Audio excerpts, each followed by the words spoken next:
Supreme court ने घर खरीदार के हक में अहम फैसला दिया है। सुप्रीम कोर्ट ने राजस्थान हाई कोर्ट के उस फैसले को बरकरार रखा जिसमें कहा गया था कि अगर गिरवी रखने के दौरान बैंक बिल्डर की परियोजना पर कब्जा करता है तो घर खरीदार रियल एस्टेट नियामक प्राधिकरण बैंक या रेरा से शिकायत कर सकता है। राजस्थान हाई कोर्ट के सामने यूनियन बैंक ऑफ इंडिया और अन्य ने किसी बैंक या वित्तीय संस्थान के खिलाफ कोई निर्देश जारी करने के लिए रेरा के अधिकार पर सवाल उठाया था, जो संपत्तियों पर सुरक्षा ब्याज का दावा करता है, क्योंकि रेरा केवल एक प्रमोटर, आवंटी या एक रियल एस्टेट एजेंट के खिलाफ निर्देश जारी कर सकता है और बैंक इनमें से कोई भी संस्थान नहीं है। रेरा बैंक के खिलाफ किसी भी कार्रवाई पर विचार नहीं कर सकता है।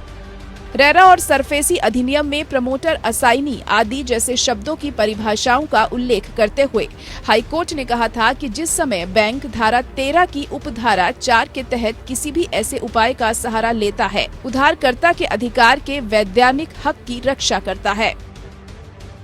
कोर्ट ने कहा है कि जैसा कि सुप्रीम कोर्ट ने विक्रम चटर्जी बनाम भारत संघ के मामले में कहा था, रेरा और सरफेसी अधिनियम के बीच संघर्ष की स्थिति में रेरा में निहित प्रावधान प्रभावी होंगे।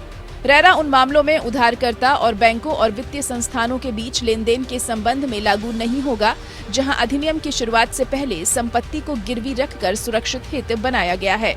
यदि बैंक सरफेसी अधिनियम की धारा 13(4) में निहित प्रावधानों में से किसी का सहारा लेता है, तो रेरा प्राधिकरण के पास एक पीड़ित व्यक्ति द्वारा बैंक के खिलाफ एक सुरक्षित लेनदार के रूप में शिकायत पर विचार करने का अधिकार है।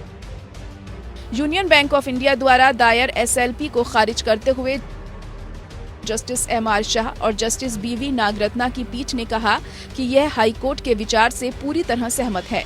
हालांकि अदालत ने स्पष्ट किया कि कानून उस मामले में लागू होगा जहां रेरा प्राधिकरण के समक्ष कार्रवाई घर खरीदारों द्वारा अपने अधिकारों की रक्षा के लिए शुरू की गई है।